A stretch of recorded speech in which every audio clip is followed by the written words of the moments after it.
ওম শান্তি ২৭ আগষ্ট ২০২১ বৰ্ষ প্ৰাতঃ মুৰলী বাবাৰ মহাবাক্য মৰমৰ সন্তানসকল, এতিয়া এই বেহুদৰ পুৰণি সৃষ্টিৰ বিনাশ হ'ব, নতুন সৃষ্টি স্থাপন হৈ আছে। সেইকাৰণে নতুন সৃষ্টিলৈ যাবলৈ পবিত্ৰ হোৱা। প্ৰশ্ন: পৰমাত্মাৰ বিষয়ে তোমালোক সন্তানসকলে কোনটো আচৰিত কথা জানা, যিটো মনুষ্যৰ বোধ শক্তিৰ বাহিৰত?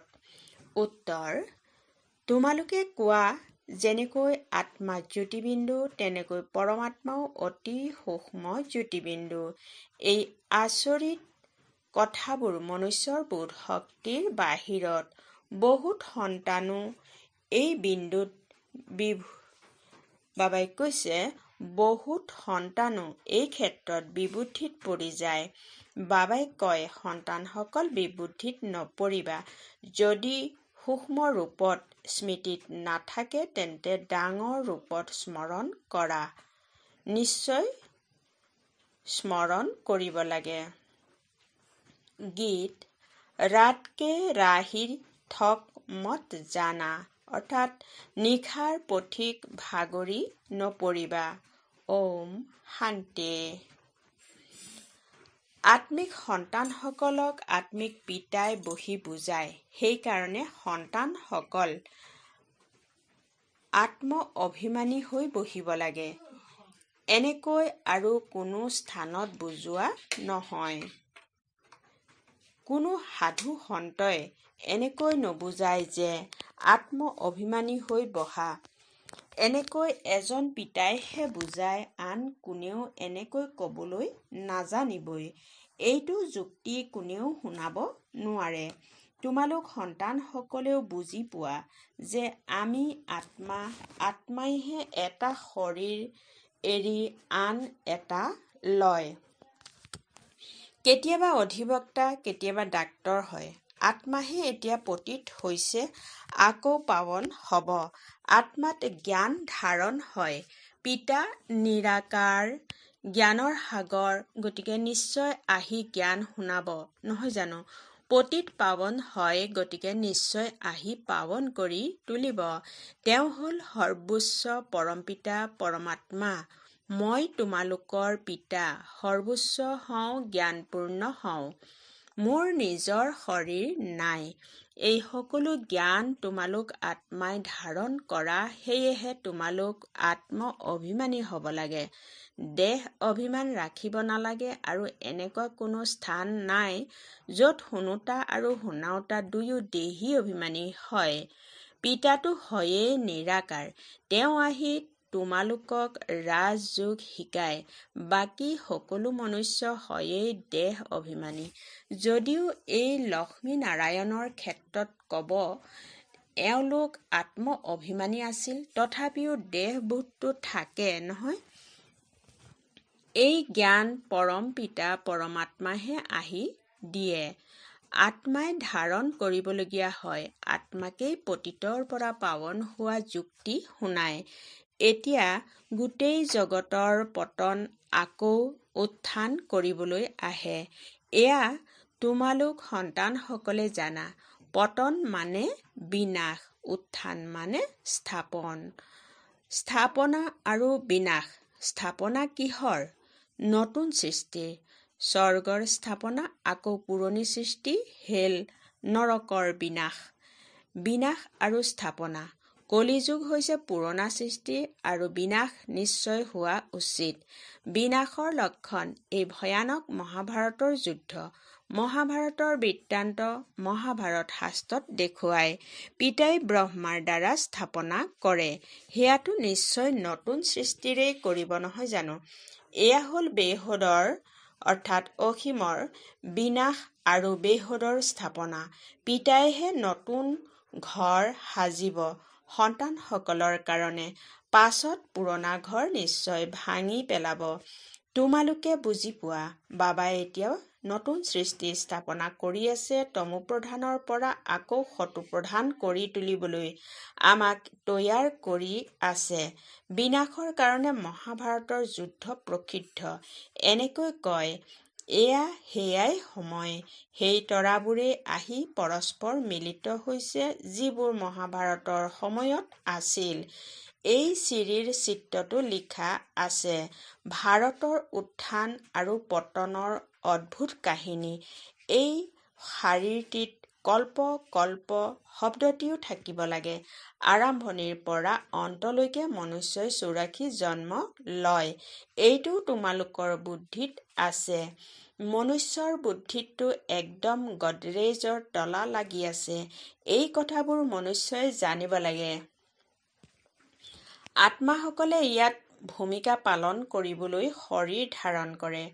গতিকে নাটকৰ আদি মধ্য অন্তৰ ৰচয়িতা, নিৰ্দেশক, মুখ্য ভাৱৰীয়া আদিক জানিব লাগে, নহয় জানো? এতিয়া তোমালোকে নাটকৰ আদি মধ্য অন্ত কোন কি গোটেই নাটকৰ বিষয়ে গম পাই গলা। আৰম্ভণিৰ পৰা অন্তলৈকে পিতাৰ দ্বাৰা এই সকলো জ্ঞান পাই আছা। সৃষ্টিচক্ৰ কেনেকৈ ঘূৰে ইয়াক কোৱা হয় আত্মিক জ্ঞান। পাৰ্থিৱ জ্ঞানক দৰ্শন বুলি কোৱা হয়। আধ্যাত্মিক জ্ঞান, আত্মিক জ্ঞানক জ্ঞান বুলি কোৱা হয়। এতিয়া এই সকলোবোৰ কথা সন্তানসকলৰ বুদ্ধিত ধাৰণ কৰা হৈছে। সন্তানসকলে জানে এতিয়া ৮৪ জন্মৰ নাটক পূৰা হয়। এতিয়া আমি উভতি যাওঁ, কিন্তু কোনো পতিত উভতি যাব নোৱাৰে। নহলেতো ইমান জপ তপ তীৰ্থ আদি কিয় কৰে? পবিত্ৰ হবলৈয়ে গংগা স্নান কৰিবলৈ যায়, কিন্তু ইয়াৰ দ্বাৰা কোনো পাৱনটো হব নোৱাৰে। সেইকাৰণে উভতি কোনেও যাব নোৱাৰে। মনে সজা কথাটো বহুত কৈ থাকে যে অমুক সিপাৰে নিৰ্বাণ ধামত গল, জ্যোতি জ্যোতিত বিলীন হৈ গল। পিতাই বুজাইছে উভতি কোনেও নাযায়, সকলো ভাৱৰীয়া ইয়াতেই আছে। এতিয়া নাটক পূৰা হল, সেয়েহে সকলো মঞ্চত থিয় হৈ আছে। এতিয়া সকলো ইয়াত উপস্থিত আছে। মনুষ্যই গম নাপায় যে বৌদ্ধ ধৰ্মী, খ্ৰীষ্টান আদি কত আছে। তোমালোকে বুজি পোৱা যে যিসকল আত্মা ওপৰৰ পৰা ইয়ালৈ আহিছে সেই সকলো এই সময়ত তমো প্ৰধান। তমো প্ৰধানৰ পৰা সতো প্ৰধান কল্প পূৰ্বেও হৈছিল। পিতাহে আহি স্থাপনা বিনাশ কৰায়। কয়ো এই জ্ঞান ৰজাৰো ৰজা কৰি তোলোতা হয়। এয়া বেহুদৰ পিতাই কয় যে মই তোমালোকক ৰজাৰো ৰজা কৰি তোলো। কৃষ্ণইতো স্থাপনা নকৰায়, ৰচয়িতা পিতা হয়। পিতাহে আহি বুজায় যে তোমালোকে মোক আহ্বান তেতিয়াই কৰা যেতিয়া সৃষ্টি পতিত হয়। এনেকুৱা নহয় যে মই নতুন সৃষ্টি ৰচনা কৰোঁ। যেনেকৈ দেখুৱাই প্ৰলয় হল, এই সকলোবোৰ ভুল। মনুষ্যই আহ্বানেই কৰে যে হে পতিত পাৱন আহক, তেন্তে নিশ্চয় পতিত সৃষ্টিত আহিব, নহয় জানো? পিতাহে আহি কৃষ্ণপুৰীৰ সাক্ষাৎকাৰ কৰায়। এনেকৈ দেখুৱাই যে কৃষ্ণ সাগৰত আহঁতৰ পাতত আহিল। হওঁতে এই কথাষাৰ ঠিকেই। নতুন সৃষ্টিত প্ৰথম কৃষ্ণহে আহে। সাগৰত নহয়, কিন্তু গৰ্ভমহলত আহে। আঙুলি চুহি বৰ আৰামত গৰ্ভমহলত থাকে। সত্যযুগততো যি সন্তান হয় গৰ্ভমহলত থাকে। তেওঁলোকে গৰ্ভমহলৰ কথাক আকৌ সাগৰত পাতৰ ওপৰত বহি থকা দেখুৱাইছে। সেই সকলোবোৰ হৈছে ভক্তি মাৰ্গৰ কথা। পিতাই এই সকলো শাস্ত্ৰৰ সাৰ বহি বুজায়। ইয়াত গৰ্ভ কাৰাগাৰত থাকে, সেয়েহে কয় আমাক বাহিৰলৈ উলিওৱা, পুনৰ আমি পাপ নকৰোঁ। কিন্তু ৰাৱণৰ সৃষ্টিত পাপটো হয়েই, তথাপি পাপ কৰিবলৈ লাগি যায়। তোমালোক আধাকল্প কাৰাগাৰৰ চৰাই হৈ যোৱা। চোৰসকলক কাৰাগাৰৰ চৰাই বুলি কয়। বাহিৰলৈ ওলাই তথাপিও চুৰ কৰি থাকে আৰু কাৰাগাৰলৈ যাবলগীয়া হয়, সেইকাৰণে কাৰাগাৰৰ চৰাই বুলি কয়। পিতাই বুজাইছে এয়া ৰাৱণৰ ৰাজ্য। তাততো এই কথাবোৰ নহয়েই, সেয়া হয়েই ৰাম ৰাজ্য।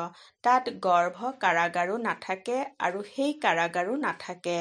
ইয়াততো কিমান মনুষ্য কাৰাগাৰত পৰি থাকে। গৰ্ভ কাৰাগাৰ আছে, গতিকে সেই কাৰাগাৰো আছে। দ্বৈত কাৰাগাৰ। কলি যুগৰ অন্ত হয় নহয় জানো? পিতাই বুজায়, তোমালোক সন্তানসকলে এতিয়া স্থাপনা কৰি আছা। উত্থান আৰু পতন প্ৰত্যেক কল্পত হৈয়েই থাকে। উত্থান আৰু পতন সৃষ্টিৰ হয়। তাৰ ভিতৰত মুখ্য ভূমিকা হৈছে ভাৰতৰ। গায়নো কৰি থাকে। আত্মা পৰমাত্মা পৃথকে থাকিল বহুকাল, গতিকে তাৰো হিচাপ লাগে নহয় জানো? কোনসকল আত্মা বহুকালৰ পৰা পৃথকে আছে? পোনপ্ৰথমে দেৱী দেৱতা ধৰ্মৰ আত্মাসকল ভূমিকা পালন কৰিবলৈ আহে। এতিয়া সেই দেৱতাসকল নাই। যিসকলে ৰাজত্ব কৰি যায় তেওঁলোকৰ চিত্ৰ চিহ্নবোৰ থাকে। ৰাজ্যটো নাশ হৈ গ'ল, স্বৰ্গ নাশ হৈ যায়, তেতিয়া আকৌ নৰক হয়। পুনৰ নৰক নাশ হলে স্বৰ্গ হয়। গতিকে নতুন সৃষ্টিৰ স্থাপনা হয় আৰু নৰকৰ বিনাশ হয়। স্থাপনাৰ কাৰণে সন্তানসকলটো লাগে নহয় জানো? তোমালোকেই থাকিবা। প্ৰথমেতো তোমালোক দৈৱী গুণসম্পন্ন দেৱতা হ'ব লাগে। এয়াও গায়ন আছে, মনুষ্যৰ পৰা দেৱতা, মনুষ্য মলিয়ন নহয় জানো? ভগৱানুবাচ, অৰ্থাৎ ভগৱানে কয় গৃহস্থ ব্যৱহাৰত থাকি পদুম ফুলৰ সমান হ'ব লাগে। এয়া সেই মৃত্যুলোকত হয়েই অন্তিম জন্ম। এইটো জন্মতে পবিত্ৰ হ'ব লাগে। এয়া ভালদৰে বুজাব লাগে। আমি এই মৃত্যুলোকৰ অন্তিম জন্ম পবিত্ৰ হৈ থাকোঁ। পিতাই কয়, এই বিকাৰসমূহৰ ওপৰত জয়ী হলে তোমালোক বিশ্বৰ মালিক হবাগৈ। সন্তানসকলেও শুনি পুনৰ আনক বুজায় যে এই পুৰণি সৃষ্টিৰ বিনাশ সমাগত। এয়া সেয়াই মহাভাৰতৰ যুদ্ধ।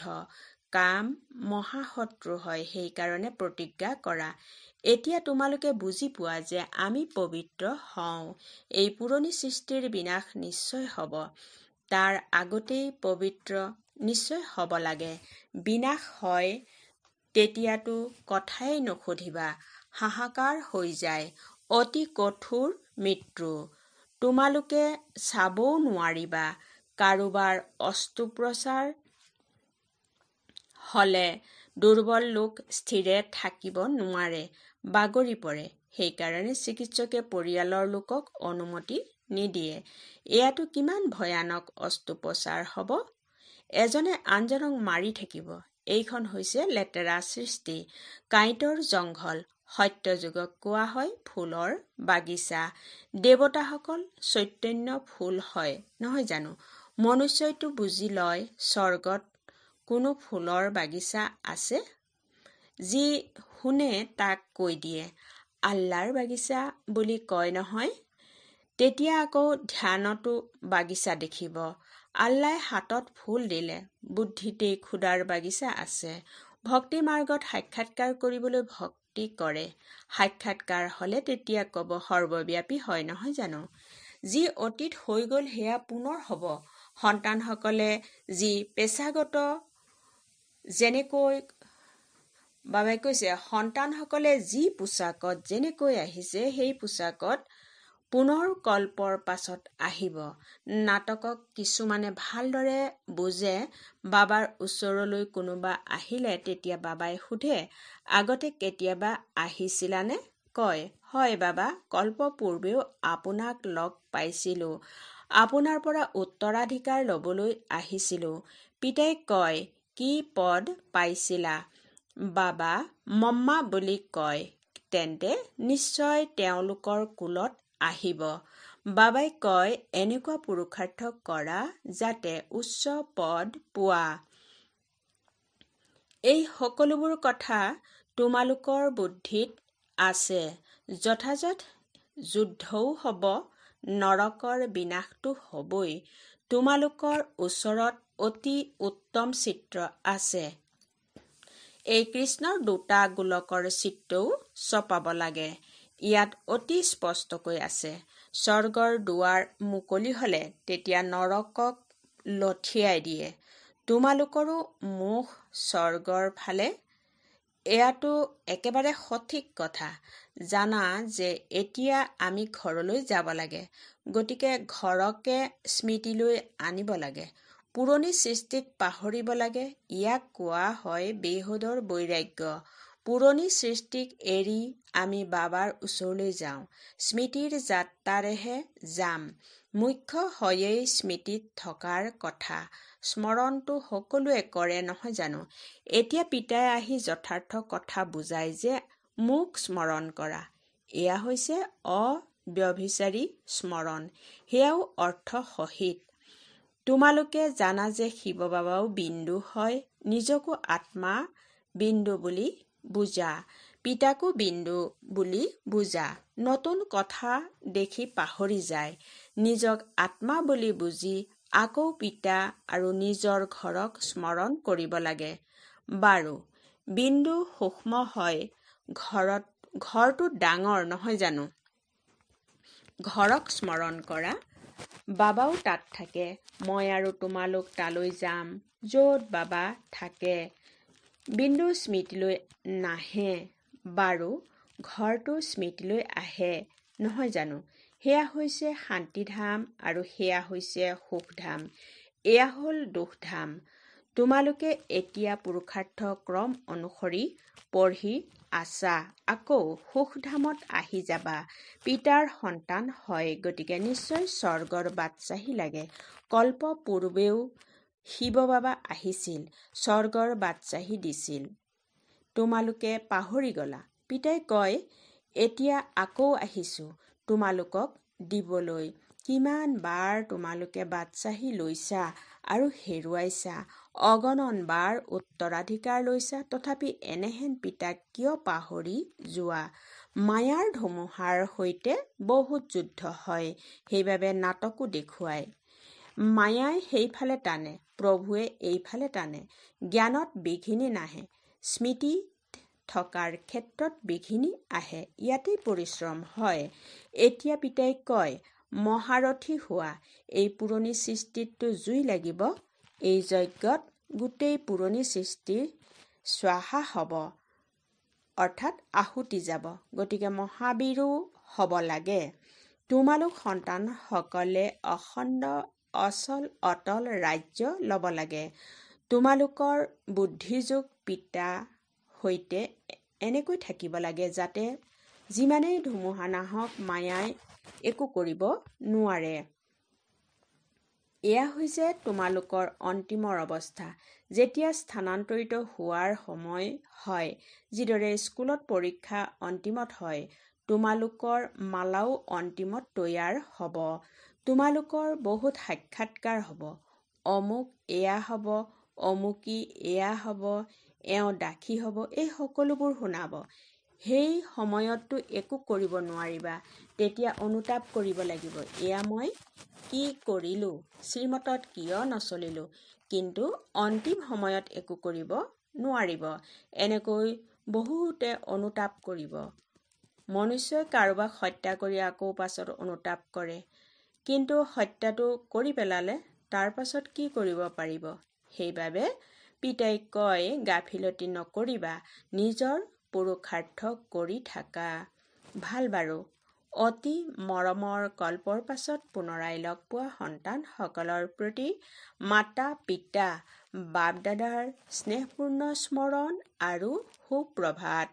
আত্মিক পিতাৰ আত্মিক সন্তানসকলক নমস্কাৰ। ধাৰণাৰ বাবে মুখ্য সাৰ নম্বৰ 1। 84 জন্মৰ নাটক এতিয়া পূৰা হ'ল। ঘৰলৈ উভতি যাব লাগে। সেইবাবে আত্ম অভিমানী হৈ পাৱন হ'ব লাগে। দেহ অভিমান নাইকিয়া কৰিব লাগে। নম্বৰ 2। অৰ্থ সহিত নিজক আত্মা বিন্দু বুলি বুজি বিন্দু পিতাৰ অব্যভিচাৰী স্মৃতিত থাকিব লাগে। মহাবীৰ হৈ নিজৰ অৱস্থা অচল অটল কৰি তুলিব লাগে। বৰদান: সকলো আত্মাৰ প্ৰতি স্নেহ আৰু শুভচিন্তকৰ ভাৱনা ৰাখোতা, দেহ অভিমানী হোৱা, বহলাই এনেদৰে কোৱা হৈছে, যিদৰে মহিমা কৰা আত্মাসকলৰ প্ৰতি স্নেহৰ ভাৱনা থাকে, সেইদৰে যেতিয়া কোনোবাই ইংগিতেৰে শিক্ষা দিয়ে, তেতিয়া সেই ক্ষেত্ৰতো সেই আত্মাটিৰ প্ৰতি এনেকৈ স্নেহৰ শুভচিন্তকৰ ভাৱনা থাকিব লাগে যে এওঁ মোৰ কাৰণে সকলোতকৈ অধিক শুভচিন্তক। এনেকুৱা স্থিতিক দেহী অভিমানী বুলি কোৱা হয়। যদি দেহী অভিমানী নহয়, তেন্তে নিশ্চয় অভিমান আছে। অভিমান থকাসকলে কেতিয়াও নিজৰ অপমান সহ্য কৰিব নোৱাৰে। শ্লোগান: সদায় পৰমাত্ম স্নেহত মগন হৈ থাকা, তেতিয়া দুখৰ সৃষ্টিক পাহৰি যাবা।